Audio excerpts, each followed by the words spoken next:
Over the last 18 months on The Overlap, I've been fortunate enough to have spoken to some of the biggest names in sport. We've had some really open and honest conversations about their highs and lows of their careers and their experiences with mental health. So for this year's Mental Health Awareness Special, we're going to revisit some of the most significant and revealing parts of the interviews to highlight the importance of taking mental health seriously. Obviously that period after you beat Klitschko where you talked about, obviously you put all the weight on, on the drink. What's the difference now when you have a month off and you're not training? What's the difference now in terms of your coping mechanism to be able to sort of stay focused and not go down that route again? Yeah, I almost know what not to do now, if that makes sense. I know not to have so long without doing anything and giving myself any mental stimulation where I don't train or do anything. Where before, it was like I'd conquered the world and it was nothing else I wanted to do, that was it. Yeah. My dream from being a little kid was to beat Klitschko. When I was only young, Klitschko was a world champion, so I was always looking at him. Yeah. And then when I'd completed it, it was game over for me. I didn't want to continue. Plus, I was mentally unstable. Like going into that fight, I was very depressed and down and anxious. And I always had that goal of beating Klitschko that kept me on the straight and narrow path. But after that goal was taken away from me, I had nothing else that I could focus on to give me that drive. And it was just like total downward spiral, and I just didn't want to live anymore. I was happy to die at 27. I was happy to finish, that was it. Nothing or nobody could bring me back. Not my wife and kids, didn't care about nothing. Every day I woke up, I just wanted to die.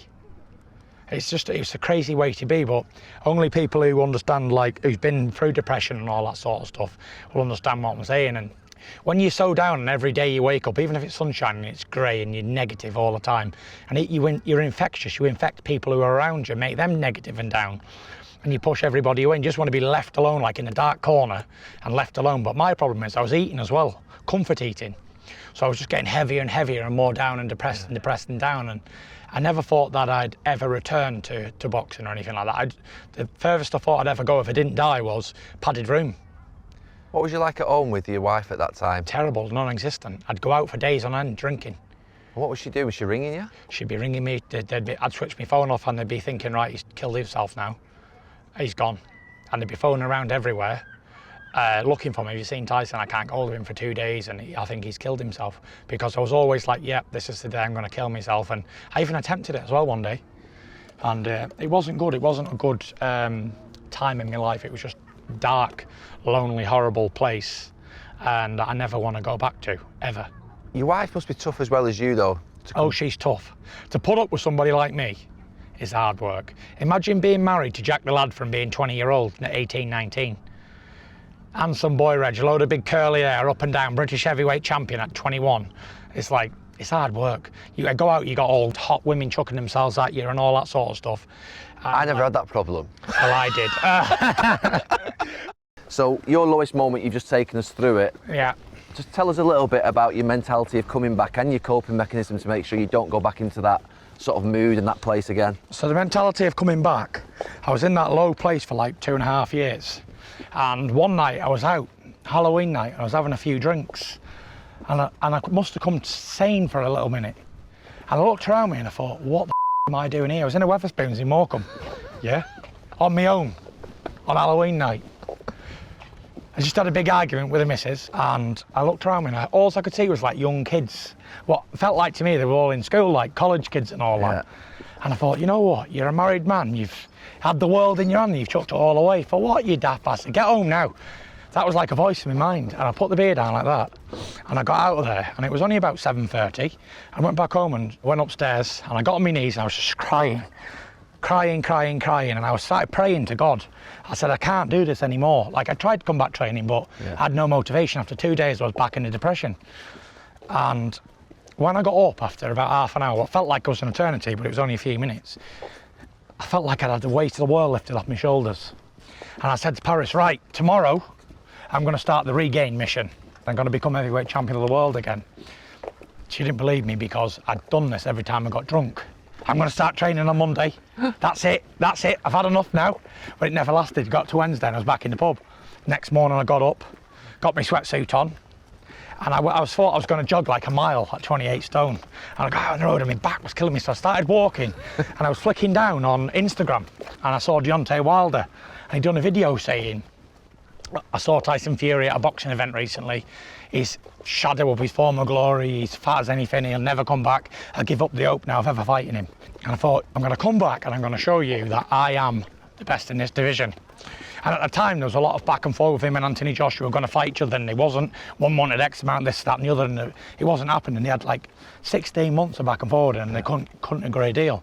So I phoned up my lawyer. I said, look, I started training again. I said, I'm 28 stone, and I'm going to come back. Nobody believed me, and then I started training every day, and I got the weight down gradually. I phoned up Frank Warren. I said, look, Frank, I think I'm going to make a return. He said, are you serious? I said, yeah. He said, right, I'll get you on in June. And it was like December now. So I had 6 months to try and lose 10 stone. And I went into camp and started training again and getting a bit of sparring in and all that sort of stuff. And then I got down to like 19 stone 10, and I had my first fight in Manchester. And we sold it out and had my first fight back after just under 3 years. And it was named He's Back, Return of the Mac. And then I had another fight a few months later in Belfast. At that time, Wilder was at ringside, screaming and shouting, and then we ended up having getting it on. And it was exactly from, I had my first fight back June the 15th, and I fought Deontay Wilder that same year on December the 1st. So it wasn't even 6 months, was it? I'd been back after 3 years out the ring, and he still couldn't beat me then. I mean, it's an incredible comeback. Did you have psychiatric help? Have you still got someone now that you go and see? No, I don't go and see him now, but when I was really down, I used to speak to this guy, and he diagnosed me with bipolar disorder and all sorts of other stuff. And after a while, I thought, you know what, I feel all right. But even when I had my first fight back, not a lot of people know this, but I used to sleep with a light on because I couldn't be in the dark alone. I don't know what was going to, it was going to come into me, like 7 foot and 30 stone. But I don't know what was happening. Because of fear? Just like anxiety problems. Like anxiety, I don't know if you've ever had it. But no, just talk to me about that, what it is for you. Anxiety, I had an anxiety attack and I thought I was having a heart attack. I thought I was dying. I thought I was definitely going to die, and I didn't die. I'm thinking, I'm not dying, what's going on? I'm having a heart attack. Yeah. And it was just like the most feeling of terror and fear I've ever felt.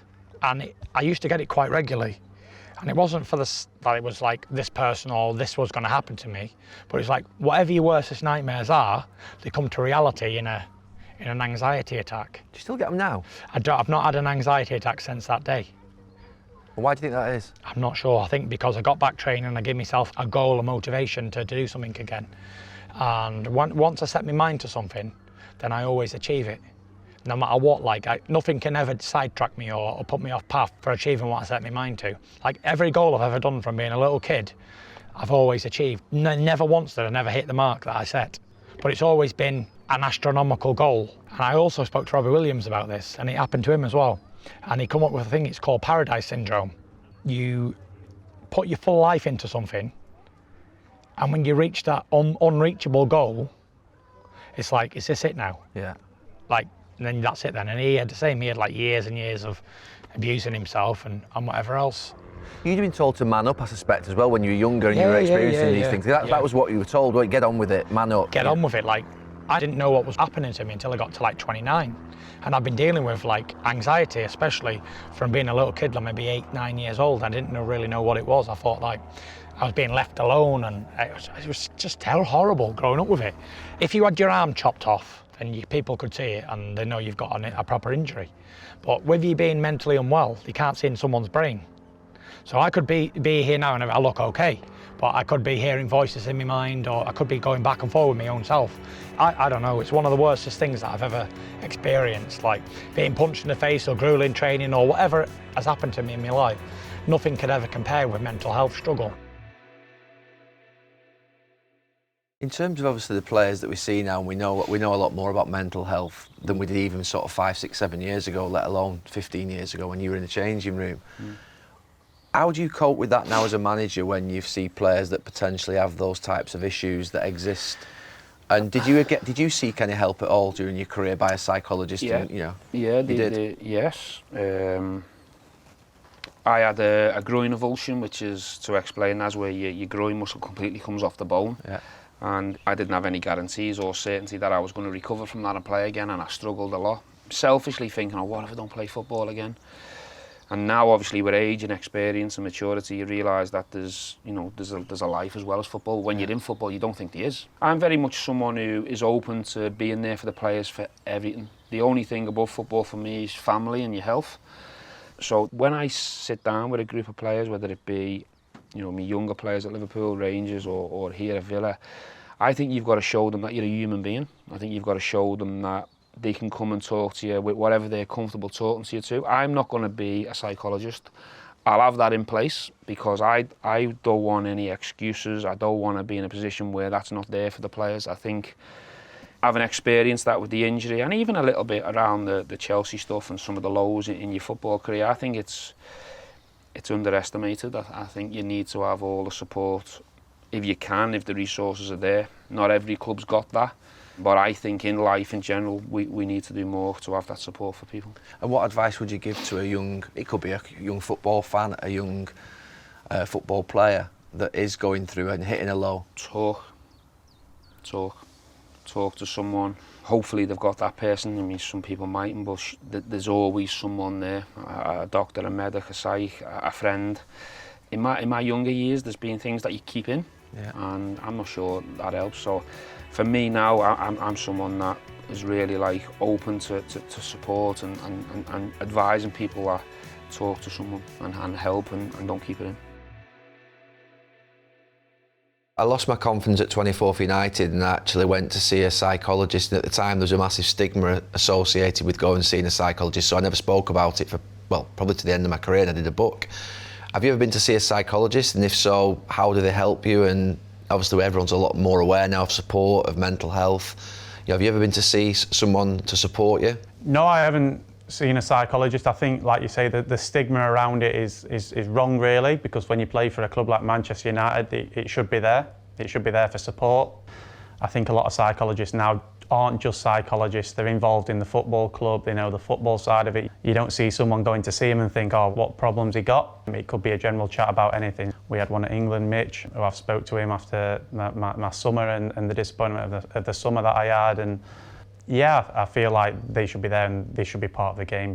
You make a mistake, you're obviously, you're accountable, you're responsible, you're somebody who you can tell would analyse your own game, but you make a mistake, you give a goal away. How do you deal with that? What's your coping mechanism in the game, but then how do you deal with it after a game? In the game, you need to regain focus and do your best not to worry about what's being said or what's going to be said. It's hard, that, isn't it? That's the hardest part, I would say. I'm going to be fault at goals. I play central defender. I've played over 50 odd games each year. There's going to be goals where I can do better. I know that. And there's going to be times where there's going to be under scrutiny, the defence, and where we can improve. But you've just got to regain focus, especially in the game. For me, in the game, you've got to regain focus, regain concentration, make sure your next thing's done positive. And I think also talking as well. Talking on the pitch helps you regain that focus. Do you talk to yourself? Do you say things to yourself to try and help you get over it? Yeah, I think you come on, concentrate, get going again. It's always going through your mind. 90 minutes sometimes can go by like that when it's all good and happy and everything's. But when you're having a bad time and you're maybe losing 1-2-0 and the defence is getting ran daft, and it's a time where you need to stand up. What you like at night when you go home and you have made a mistake or you've lost a game? Yeah, it's hard to switch off from it. I try my best to switch off from it. I think it's helped with my two kids now, both 1 and 2. So the last 2 years I'd probably say is a little bit easier because I wake up in the morning and they're there and you can have some good times with them, and obviously it puts a smile back on your face. But football means everything. I think people, whenever I get asked what's your biggest phobia, my biggest phobia is probably failure. I'd probably say a lot of footballers probably would say the same. We've probably all got that same mentality of we just want to do well, we want to perform well, but we know that we're going to be at fault for goals. We know that you're going to make a mistake, but you've just got to react in a positive way.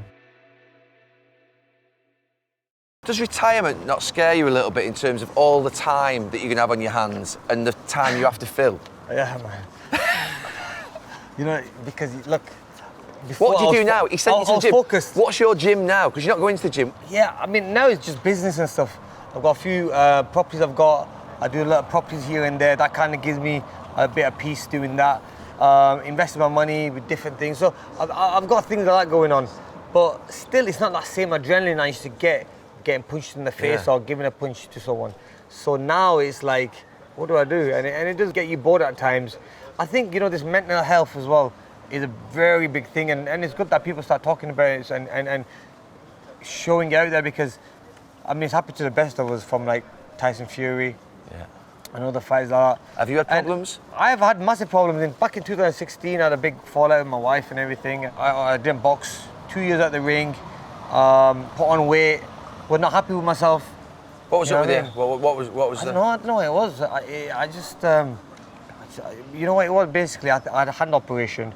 Look at your hands, by the way. Yeah, so had a hand operation, and what happened was, I went back to training it was still hurting me. Yeah. And I had to get another operation on it. Then another operation. I had 3 operations on it before it was all right.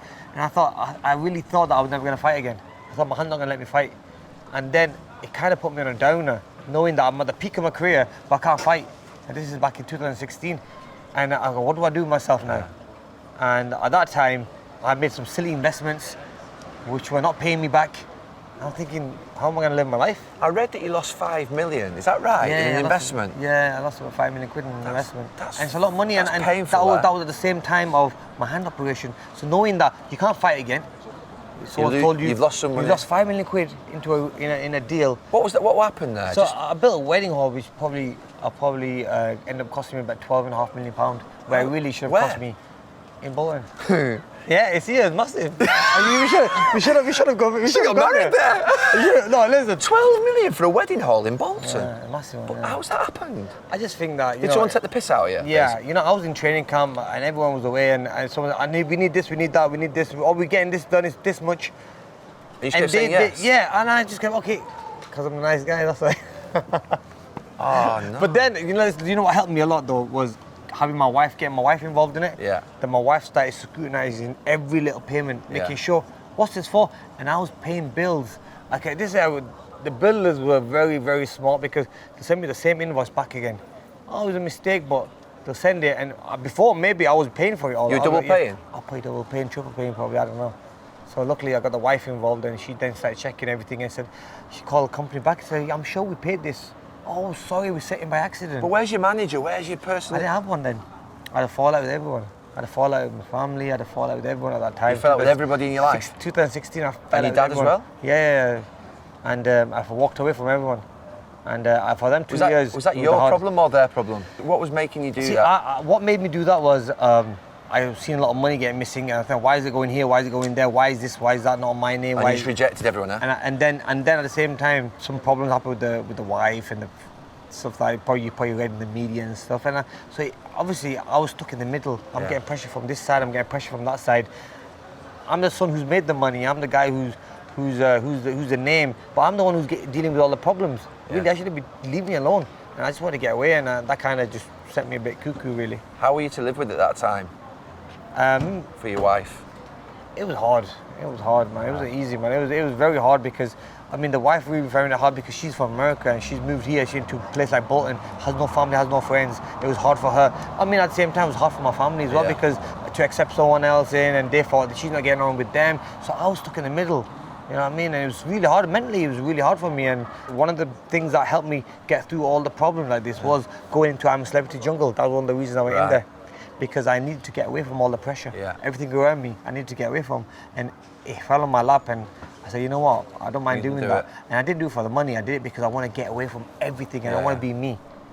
Because I was around so much drama in my life at that time. Did you see anybody? Did you see a psychiatrist, a psychologist? Nothing. I've never ever seen a psychiatrist. You've had no psychiatrist or psychologist in your life? That's one thing about boxing. With boxers, they make a lot of money, but we don't have the system that the footballers have and the football teams have. We have no psychologists, we don't have no nutritionists, we have nothing. We have to go there and employ them ourselves. So you think, why am I going to pay someone 50 grand a year? Why am I going to pay someone? You forget it. Then I think, I'm going to go there and pay 500 quid a psychiatrist. Well, do I need him? No, I'm okay. So we don't need it unless it's put on you. I don't know, for football, is it put on you guys? You have to. No, I think we have. So there's available at each football club. There's a psychiatrist that you can go. Is it always available? There's always a psychiatrist or a psychologist. Yeah. So at least it's there. So in a boxing gym, like a proper big boxing club, they should have one. Yeah, they should. Yeah. Or maybe in maybe each region. Yeah. They don't have that. See, that's where a lot of fighters go mad, because after their career, They left alone. No one talks about him. Yeah. It's done. Luckily, I got a bit of a name where the people will still want to talk to me, get to know me and stuff like that. But with a lot of these other fighters who are not really that big of a name, people forget about them. They go mad. They've had money, then the money gets taken off them. They mentally, when you're in a routine all your life and you stop that routine and you think, what do I need to do? This is when you need help mentally. Yeah. Someone to talk to you, someone to tell you how you move forward, someone to help you on the business side as well. No one to help you in boxing. You're on your own. You said that I'm a Celebrity pulled you out of it, but when you came out of the jungle, was that the point whereby you then started to reintegrate all the family, you know, your dad and everything? Did you just go and see them straight away, or did it happen gradually after that? It happened gradually, but then everyone had their own egos. So before I went in the jungle, I kind of told everyone, look, I want everything to be normal, please. Yeah. And I was in the papers for crazy stuff. Yeah. Messing about with women, chilling out with this girl, chilling out with that girl. I mean, I was going through a bit of a mad time myself as well. I wanted to leave my wife then. Yeah. Had the problem with Anna Joshua, which I feel really bad for, because at the end of the day I put him in the firing line for no reason. Yeah. You know what I mean? He was a friend of mine, and since then we've never spoken. You know what I mean? So I lost a good friend through that as well. Does it get to you things like, not speaking to Anthony Joshua since? Does that get to you still? Yeah.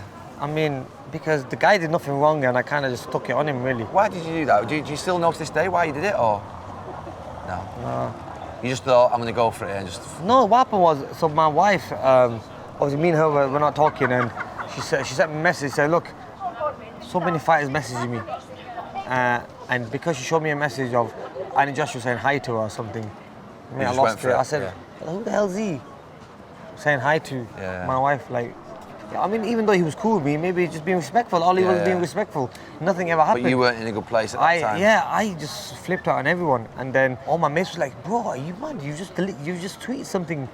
But the guy he's a nice guy, we know him. Yeah. Even his own personal friends were calling me. I was like, nah, well, I don't want to talk to you guys. So was that a case of you just getting to a point in your life where you wouldn't listen to anybody, you couldn't take any advice on board, and you had to just come through that difficult patch yourself? I had to come through that difficult patch, definitely, because at that time, when I needed people's help, they weren't there for me.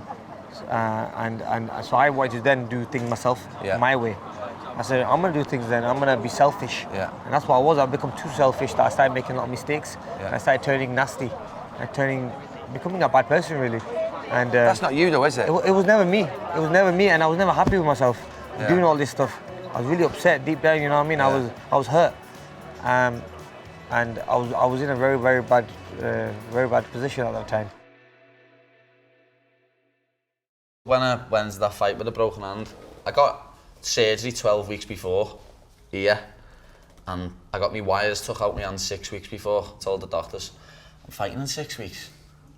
No, you're not. I was like, nah, I am. I'm fighting in the Echo Arena for the whole of the city. Like, I'm not letting everyone down. I'm fighting. All doctors sat me down in a room, was like, you're not fighting. I ended up fighting. I punched them in the second round, broke my hand again. I had to wait for a few months to get surgery, and in that few months is the most down I've ever been in my life. I was depressed, I was contemplating suicide. Didn't think my life would ever get any better, you know what I mean? Like, one day I went to a Wrangler and was like, I'll come up to yours now, because before I moved out with my fiancée, I lived on the corner and she was like 7 doors down. I've known her my whole life. Yeah.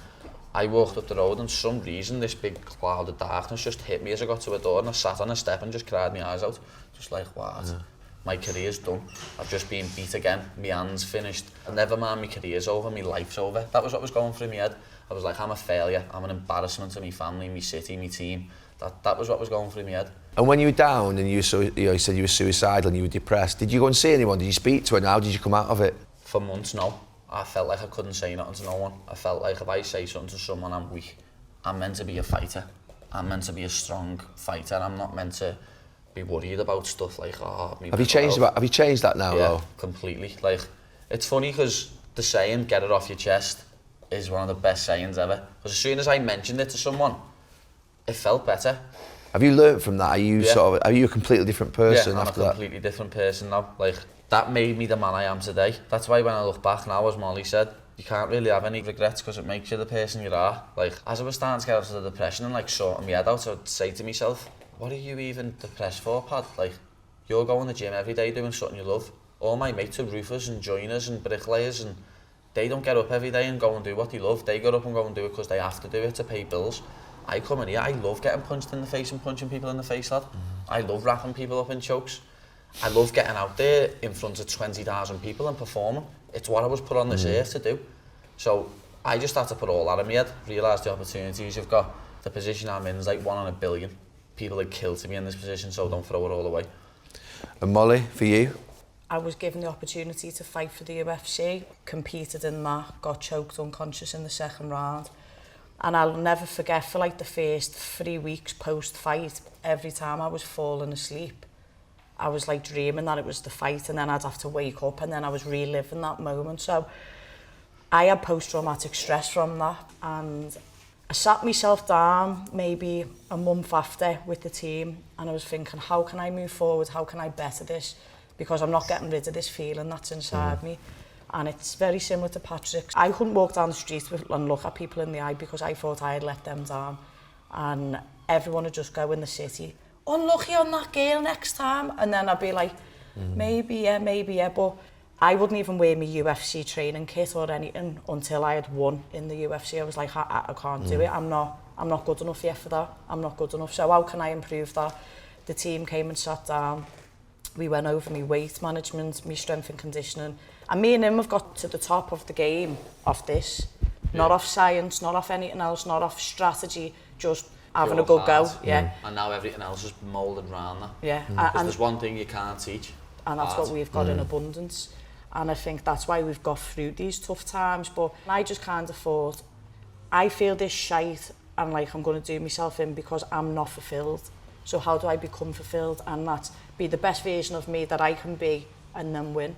So I done this thing of 100 days of jiu-jitsu. I thought I'm not going to be in a comfort zone. It could have been quite detrimental to myself, but I thought, put yourself in that position every day. 100 days I didn't punch, didn't kick, literally got strong, dieted, and kept on starting in that same position where she finished me, same position. And then UFC London came and I had everything in my mind. I was like, right, I'm going to wear the same colours that I lost in to prove that it's not what I was wearing. I'm going to do everything the same to prove that I'm just in a better mind frame, better this, better that, better whatever. And the second that I won, I look into that camera and I'm crying my eyes out and I go, this is how much it means. And I literally said to quite a few people that all that hard feeling and that imposter syndrome and that feeling of not being good enough, I still have took into every single fight and fight camp until I knocked that girl out. Now that's 4 years it's took for me to shake that. But I have affirmations, so I write a gratitude journal and goals and intention every day. So I start with saying my mantra, and it's, I'm too strong, I'm too fast, I'm too good, I'm successful beyond measure, and anyone's life I touch, I change.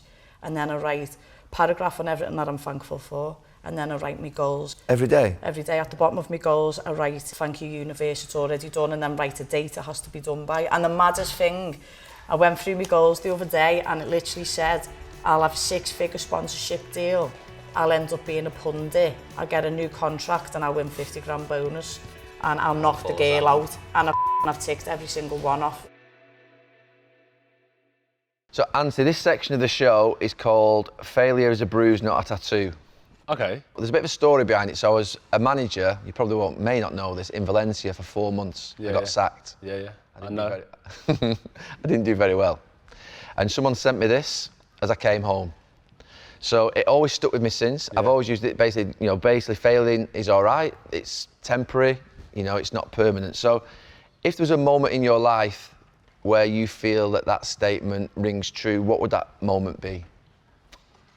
When it really hit home is when I lost my first professional fight, because you build up a sense of resilience, innit? Like when you're winning or you're a winner, you feel like you're indestructible. So I used to listen to a lot of motivational speeches where it's like, you got to know what it feels like to lose and you've got to be strong. And I'll be thinking, I'm a winner. Yeah. It has no relevance to me. But I can kind of take certain things from it. And then when you lose something or someone, and it's really time to be strong, it's important to go through the grieving process. And that's like the bruise. It's important to understand what that feels like, the pain, but after a while, that pain has to go and you have to kind of pick yourself up again and go. When I was sacked at Valencia, I felt like I was being ridiculed a little bit. You almost feel like everyone's laughing at you, almost like you don't want to go out a little bit for a few weeks. Is that something that you felt when you've lost fights? So, as an amateur, I lost 3 fights. The thing is, only your close people really know, and you know, people love you unconditionally that are close to you. And the people that support you, the only reason they ridicule you is because they look at you as like, you're not human. Yeah. And they support you so much that they don't want to see you lose. So I understand their frustration, but on the flip side, when I lost in June 2019, so I was in America at the time, and you know, this little chubby guy, little chubby Mexican, they say, beat me. Sounds like me. I'll definitely give you a run for your money, don't worry. No, so he beat me, yeah?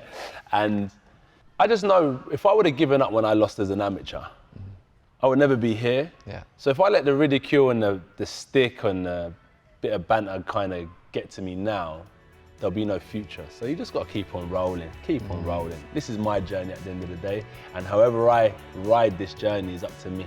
The important thing is someone out there who's going to take inspiration from your wins and losses. You do all your own social, don't you? And obviously, you'd have to like me, because I don't think a social media company would like one of my tweets. How do you see social media? I know it's a emotive issue for many players. They use it, but they get a lot of abuse on it. Not just abuse in terms of obviously, you know, the racial stuff, which is well and above and beyond. You know, that's a criminal offence. I'm talking about the abuse you get for your performances and other things. You're all on it, but then do you really like it? To be honest with you, I don't really read too much into it. Obviously, you see comments and, oh, hang on, he's just put that in. He's just... What a shot. He's played that over a red as well, lovely. I don't really read too much into it, to be honest with you. Obviously, I run my own social media. I know a lot of lads. I know a lot... Oh, no. It's getting so... Go on, get in. Oh, no, it's getting messy. Oh, it's a double whammy. So like me, I obviously run my own social media because I feel like it's authentic, and I feel like fans want to hear from the player himself and not someone who's running it off a player. I don't feel like that's authentic at all, and I feel like I know now if I can tell the difference between if a player's done it and if someone else has done it for him. Can you start calling him out for me? There's a lot more than you think that are not tweeting. If you've not had the best game or you've had a bad defeat, do you not go on it for 24 hours, 40 hours, or do you still read the stuff when you've had like that type of bad defeat or bad game? Yeah, do you know what? I kind of just let the steam die off a little bit. Just give it. Yeah, just give kind it of chill out. Yeah, give it a bit of time. For instance, in the summer we obviously played Scotland. We drew 0-0. Yeah. I didn't have the best of games, and see myself was trending. It was like 30,000 tweets about me. I thought, oh no, what is going on here? So I ended up, honestly, I deleted my Twitter account for like a good 2 weeks. I didn't go on it. I didn't read it. Oh, so you deleted your Twitter account? No, I didn't delete the whole account. I just deleted the app. So I had the account, but I deleted the app, so it stopped me going on it. So in the Euros, you deleted the app completely? Yeah. So after the Scotland game, I come off the app until we beat Germany, which was obviously we had to play Czech. It was like 2 weeks later. And I just thought after the Scotland game, I'm not reading that about myself because I hadn't had the best of games. Yeah. It's a tournament for England, and it was the last thing I wanted to be reading, so I just took myself off it. And then obviously after we beat Germany, everything was positive. And you went back on it again? Yeah. There you go, come back in. I didn't go back and check everything, but I read everything was more positive and a positive light about the team, and then we'd done well from that point in. So I went back on it. Do you have bouts where you feel a bit more down? No. No, like just generally since you finished playing football? Yeah. You have? Yeah, of course you do. Would you see anybody about it? No. Just not your way? No. No. What moments where you felt crap? Loads of time. I'd say most of the time. Where you feel crap? Yeah. On your head? Yeah. Because of what? Because I've not found anything that I like more than what I used to do for 20 years, I think. Do you know what I mean? Yeah. You still like playing football, don't you? Eh? You still like playing football when you do 5 sides? Yeah, but I've not been able to do that for a while.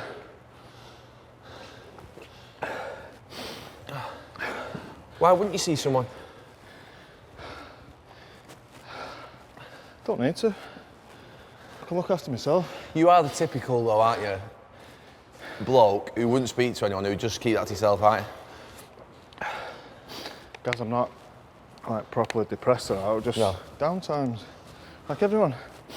But I don't need to go and see anyone about it. Just get on with it. Get on with it.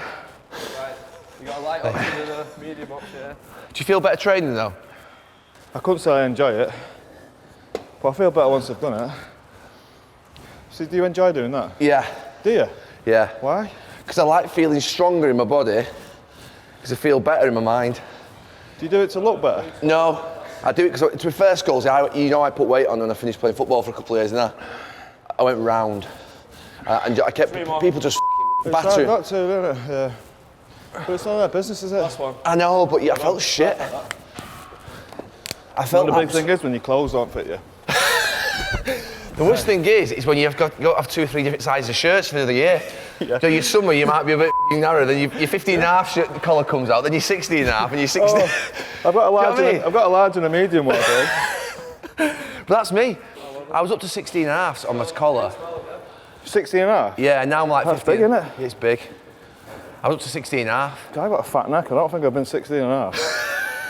He's fat shaming me on the overlap. The overlap. Meant to be an inclusive gym, He's fat shaming on the overlap. Oh yeah, try to talk about weight. We try to help people on this programme. 2 more. 11.